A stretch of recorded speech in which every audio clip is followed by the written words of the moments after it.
Bonjour à tous, aujourd'hui je voudrais vous parler d'un sujet très important parce que je crois qu'à notre époque là ça s'est vraiment étendu au monde entier ces pratiques, mais elles ont toujours existé.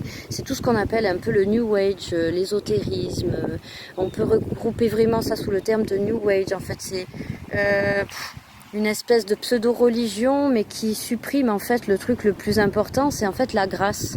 C'est-à-dire que nous chrétiens quand on est vraiment humble et quand on a compris notre religion et quand on a compris qui est Dieu, on comprend que nous, on est poussière et qu'on vient de la poussière et que sans la grâce de Dieu, rien n'est possible. Toutes les capacités que l'on a, les forces que l'on a, en fait, c'est Dieu qui nous les a données. Notre intelligence, c'est Dieu qui nous les a données puisqu'il nous a créés. Voilà. Donc sans sa grâce, rien n'est possible. Et d'ailleurs, la petite Thérèse de l'Enfant Jésus dit très justement, tout est grâce. Voilà. Même nos faiblesses. Nos faiblesses et nos défauts, bien sûr, le mal ne vient pas de Dieu lui-même.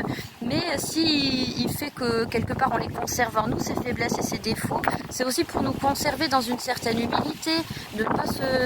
Ça devrait normalement nous servir à ne pas mépriser les autres, à ne pas se croire mieux que eux, et donc à créer en nous un cœur humble.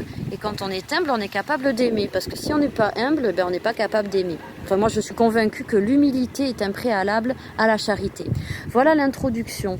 Donc, toutes ces pratiques, en fait, qui vont nous faire croire que par nous-mêmes et par notre propre force, on peut s'auto-réaliser, ce sont en fait des pratiques qui sont dites sataniques, parce qu'en fait, Satan, lui, veut nous séparer de Dieu. C'est ce qu'il a fait avec Adam et Ève. Il leur a dit, mais attendez, en gros, vous pouvez être par vous-même, Dieu, on peut être séparé de Dieu, vous pouvez être sage par vous-même en fait, c'est un petit peu ça hein, l'histoire du fruit de l'arbre de la connaissance du bien et du mal. Vous pouvez choisir tout seul ce qui est bien et mal dans la vie, après tout, qu'est-ce qu'on en a à faire de la vie de Dieu, hein, c'était un petit peu ça quand même l'histoire. On y reviendra sur d'autres vidéos, sur l'histoire du démon, donc l'histoire des anges, l'histoire de l'homme et de la femme, etc. On va pas se perdre parce que je suis une professionnelle pour faire des digressions. Alors voilà, y a beaucoup de mes réflexions qui s'articuleront autour de ce livre qui s'appelle Du temps pour Dieu, guide pour la vie d'oraison de Jacques Philippe. Et pour introduire un petit peu j'espère qu'il n'y aura pas trop de vent, sinon je vais devoir annuler ma vidéo, mais c'est pas grave. Bref, une petite phrase pour introduire voilà ce mal, ce danger spirituel qui est le New Age, l'ésotérisme et tous ces trucs qui sont sans Dieu en fait. Et bien cette phrase-là, qui est très juste. Le matérialisme de notre culture suscite en réaction une soif d'absolu, de mystique, de communication avec l'invisible, qui est bonne, mais qui va souvent s'égarer dans des expériences décevantes, voire destructrices. D'ailleurs, moi, je suis bien placée pour en parler parce qu'à une époque, j'étais pas encore vraiment catholique, je n'étais pas convertie et ma super amie de l'époque me disait mais fais de la méditation, du yoga, on va tirer les cartes, voyage chamanique et tout. Et puis moi, j'étais là mais oui, allons-y. Alors, notre nature profondément spirituelle, c'est ce que dit la phrase que je viens de dire, nous fait rechercher le spirituel. Le problème, c'est qu'il y a du pseudo-spirituel, c'est ça. Parce que le spirituel qui vous fait croire que vous êtes quelqu'un par vous-même, hein, je pense donc je suis, par ma propre force et par mes propres décisions, je peux m'auto-réaliser. Alors ça, c'est vraiment le gros danger de l'âme. Voilà, le gros danger de l'âme. Voilà. D'ailleurs, j'aime beaucoup ce que dit Jacques Philippe à ce sujet. Et on va, comme je tiens mon livre en même temps, je cadre pas bien, c'est pas grave. Il dit quelque chose qui est tellement bien dit que je vais juste le répéter. Il importe aujourd'hui d'être très vigilant à l'égard des courants qui, sous la dénomination de New Age, se répandent partout. Il s'agit d'une espèce de syncrétisme qui mélange astrologie, réincarnation, sagesse orientale, etc. C'est une forme moderne de gnose qui nie complètement le mystère de l'incarnation, c'est-à-dire en Jésus en fait est Dieu, le seul sauveur, de toute façon, qui autre que notre créateur peut nous sauver? Personne en fait, c'est pas nous-mêmes qui pouvons nous sauver nous-mêmes. Donc Dieu s'incarne en la personne de Jésus-Christ pour venir nous sauver, c'est ça. Et en fait, ces trucs-là, ça nie complètement ça, hein. Tout ce qui est franc-maçonnerie, ça ressemble. Enfin, je regroupe tout dans le même truc parce que c'est le même panier de satanisme ordinaire et voilà, de satanisme ordinaire. Voilà, oui, c'est un très bon nom ça. Voilà. En fait, ça représente en fin de compte une tentative illusoire d'autoréalisation sans la grâce. Exactement le contraire du christianisme en fait, très égoïste en même temps puisque l'autre n'y est jamais considéré selon sa propre valeur, mais seulement comme un instrument de ma propre réalisation. C'est un monde sans vraie relation à l'autre, sans altérité et donc en fin de compte sans amour. Et moi je suis tout à fait d'accord avec ça, c'est le but de cette vidéo.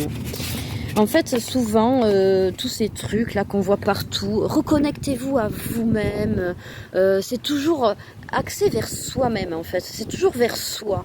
On est toujours, c'est un truc de nombriliste en fait, et ça fait croire à, et ça se prétend être de la bienveillance, et si on s'occupe bien de soi, alors on s'occupe bien des autres, mais non, c'est pas ça le christianisme en tout cas. Donc si vous êtes chrétien ou si vous vous prétendez chrétien et que vous pratiquez ces trucs-là, genre Reiki, méditation, yoga et compagnie, là vous vous plantez complètement. Il faut vraiment faire très attention à ça, et d'ailleurs c'est très clair dans la Bible que ces pratiques sont dangereuses et interdites en fait. Interdites, rien n'est interdit vraiment entre guillemets parce que vous êtes libre de le faire, mais moi quand on me dit oui mon amie elle est catholique mais elle tire les cartes, je dis bah oh non il y a un problème là, t'es pas catholique si tu tires les cartes, non. Donc là mais moi vraiment je vous mets en garde contre ces trucs là parce que c'est toujours axé vers soi-même, son propre bien-être, sa propre réalisation. Et souvent d'ailleurs les gens qui font ça là, des fois ils sont là, je me lève à 5h du matin pour faire mon truc bouddhiste, mon yoga, je sais pas quoi, etc. Et des fois ils sont très désagréables, enfin quand ils sont en groupe, du coup ils deviennent très désagréables parce qu'ils sont très perso en fait. Ils sont vraiment très auto-centrés, et ça évidemment ça c'est quelque chose qui va pouvoir créer à la longue vraiment une âme qui va se damner, hein. Qui, quand elle va rencontrer Jésus-Christ après la mort physique, elle va dire mais c'est quoi ce Jésus, ce Dieu là qui propose un monde dans lequel on s'oublie soi-même et on est au service des autres, là c'est quoi ça? Mais je pense à moi, je m'en fous des autres. C'est ça hein, les damnés. Les damnés sont des gens qui choisissent librement de mépriser les autres par amour d'eux-mêmes en fait. Donc méfiance avec tout ça, vraiment, c'est très dangereux, mais on en reparlera. En fait, n'oublions pas que la vision béatifique, qui peut paraître un petit peu embêtante pour notre côté égoïste, qu'est-ce que c'est que ça, que s'oublier soi-même par amour des autres? Mais en fait, non, c'est quelque chose de merveilleux, puisque tous les autres dans la vision béatifique, donc dans le paradis, s'oublieront pour nous. Nous, moi, je m'oublie pour les autres, mais les autres s'oublient pour moi. Donc c'est une joie qui est croissante. C'est une vie absolument parfaite, avec une relation parfaite à l'autre, puisqu'il n'y a rien d'intéressé. Je ne vais pas faire ça juste parce que j'espère que tu vas faire quelque chose de bien pour moi. Je le fais juste pour ton propre bonheur, parce que c'est ça mon bonheur, de faire ton bonheur. Et tout le monde est comme ça au paradis. Le bonheur de chacun, c'est de faire plaisir à l'autre. Donc du coup, le bonheur et la joie sont croissants pour l'éternité. Voilà. Donc il faut se préparer, il faut se préparer à notre cœur à vouloir ce monde éternel-là, et pas l'autre, celui que propose Satan.